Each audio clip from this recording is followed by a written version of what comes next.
Հարգելի գործընկերներ, այսօր երբ հայտարարվեց, որ հեծի ազգայնացման գործընթացով պիտի առաջ շարժվենք, ճիշտն ասած, մտքումս հետևյալ միտքը հայտնվեց, կարող է մեր ընդդիմադիր գործընկերները օրինակ ասեն, որ հեծը ազգային արժեք է եւ թուրք-ադրբեջանական տանդեմի դրդմամբ է իշխանությունը պատրաստվում պղծել այս ազգային արժեքը, բայց մտքումս դա որպես աբսուրդ էր հնչում, բայց երբ որ դա մտածեցի, դրանից 3 րոպե հետո մոտարապես կարդացի Հայաստանի ժուրնալիստների միության նախագահ, իդեպ ժուրնալիստների միությունը եւս մեկ սրբություն է, նախագահ Սաթիկ Սերյանյանի մի գրառում գրել է, ինչ վերաբերում է հեծին, տարիներ շարունակ այդ կենտրոնները, այդ թվում եւ թուրքական եւ արևմտյան կոնկրետ աշխատում են դրա դեմ, այն պահից, երբ այն ձեռք բերեց Սամվել Կարապետյանը հայ գործարարը։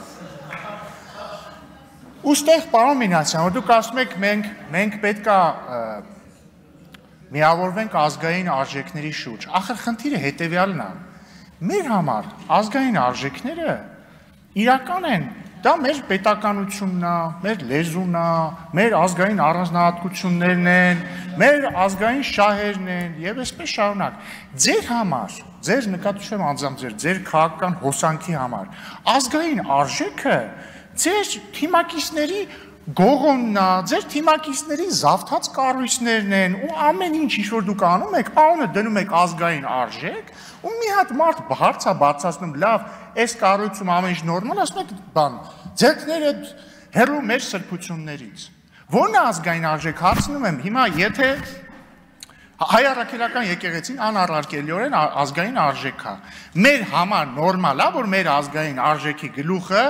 ըստ այդ ազգային արժեքի կանոնադրությամբ պիտի լինի կուսակրոն, բայց ինքը կուսակրոն չի։ Սա նորմալ է։ Այսինքն ինչի շուրջ պետք է մենք միավորվենք, որ ազգային նիվարկյան, կեղծիքը հայկական ազգային արժեք է, ոչ, կեղծիքը հայկական ազգային արժեք չի։ Մենք չենք կարող միավորվել կեղծիքի շուրջ։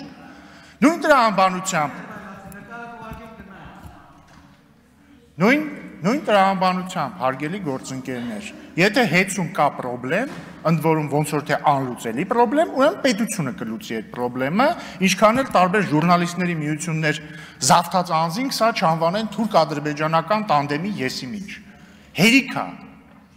Հերիք է։ Հեսա կարող է վաղը ընդհանրապես Ադրբեջանի էլեկտրոցանցերի ղեկավարն էլ մի բան ասի, ձեզ մի պաստա, ասեք ըհը։ Հաջորդը մի հարց էլ տամ, էլի, ասում եք ազգային արժեքներ։ Հստակ հարց ունեմ եւ ակնկալում եմ պատասխան ընդդիմադիր խմբակցության ներկայացուցիչների կողմից։ Տեսեք, նկարագրում եմ իրավիճակ, երկու իրավիճակ։ Իրավիճակ 1. Հայ առաքելական եկեղեցու սրբազաններից մեկը, Վազգեն սրբազանը, մոտ 1 ամիս թե 2 ամիս առաջ հայտարարություն է անում։ Բացարձակ կարևոր չի հայտարարության բովանդակությունը։ Ինչ որ հայտարարություն է անում։ Դրանից հետո մայրաթոռը պաշտոնապես հայտարարությամբ է հանդես գալիս եւ ասում է, որ Վազգեն սրբազանի ասածները մենք չենք կիսում, դա իր ասածն է, դա մեր պաշտոնական դիրքորոշումը չի։ Իրավիճակ համար 2. Մեկ այլ սրբազան, Միքայել arczepiskopos Աջապահյանը հայտարարում է, որ պատերազմի ժամանակ, 44-օրյա պատերազմի ժամանակ, ինքը Ռոբերտ Քոչարյանին ասել է. լավ, այսքան տարի բան դու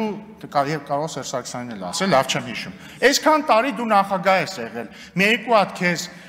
բան հավատարիմ գեներալ չունես, ռազմական հեղաշրջում անեք։ Հետագայում պարզվեց, որ ուներ մի երկու հատ հավատարիմ գեներալ, մեկը ՀՅԴ բանա Գերագույն մարմնի չէ, մի խոսքով, ստեղի Հայաստանի, այո, Գերագույն մարմնի անդամ է ընտրվել, շնորհավորում եմ, բայց հարցը դա չի։ Սրբազանը, եթե այդպես չի ընտրվել, եթե չի ընտրվել, ներողություն, սխալ ինֆորմացիա է ուրեմն։ Հա, չէ, ուրեմն ընտրվել է, լավ, ես շարունակեմ։ Բայց ինչև է, տեղի չի ունեցել ռազմական հեղաշրջում, բայց հարց հետևյալն է։ Դրանից հետո, այսինքն բանա չէ, հայ առաքելական եկեղեցու գործող arczepiskopos-ը ասում է, ես կոչ եմ անում ռազմական հեղաշրջում իրականացնել։ Դրանից հետո մայրաթոռը պաշտոնական հայտարարությամբ հանդես չի գալիս, չի ասում, որ չի կիսում Միքայել arczepiskopos Աջապահյանի հայտարարությունը, եւ այսքանը։ Հիմա հարց. այսքանից կարելի է արդյոք եզրակացնել, որ հայ առաքելական եկեղեցու ղեկավարությունը կիսում է Միքայել arczepiskopos Աջապահյանի կարծիքն առ այն, որ Հայաստանին պետք է ռազմական հեղաշրջում։ Եվ եթե այդպես է, խնդրում եմ, սիրելի պարոն Մինասյան, ձեր ելույթն ավարտեցիք նրանով, որ հայկական պետականությունն է ձեր արժեքը։ Այդ արժե համակարգի տեսանկյունից խնդրում եմ ասել, սա նորմալ է, թե նորմալ չի։ Սա նորմալ է, թե նորմալ չի։ Ստեղ կարող է այլ հարց առաջանա։ Բա լավ ժողովուրդ ջան, ձեր մոտ չի առաջանա, էլի, այլ քաղաքացիների մոտ կարող է հարց առաջանա։ Բա լավ ժողովուրդ ջան, ինչ եք ընկել այդ կուսակրոնության հետևից։ Սրանք շատ ավելի կարևոր թեմաներ են։ Այո, իհարկե սրանք շատ ավելի կարևոր թեմաներ են, բայց ուղիղ կապ կա կեղծիքի ու ռազմական հեղաշրջում ուզելու միջև, հասկանում եք, որովհետև երբ որ քո արժե համակարգը հիմնված է կեղծիքի վրա, երբ որ դու կեղծիքի վրա ես հիմնված, երբ որ դու քեզ ասում ես բան, դու ակնկալում ես, որ քեզ պետք է ասեն վեհապար, բայց դու ինքդ կուսակրոնության ուխտը խախտել ես, կամ երբ որ դու քեզ ակնկալում ես, որ մարդիկ քեզ պետք է գան ասեն Աստված օգնական սրբազան հայր, իմանալով, որ քեզ Աստծո օգնությունը պետք չի, որովհետև այն բանը, ինչի համար քեզ պետք է Աստծո օգնություն լիներ, կուսակրոն լինել ջու չես պահել, դու սկսում ես հակվել տարատեսակ բաների, օրինակ ռազմական հեղաշրջումներ ուզելու, սկսում ես հակվել նրան, որ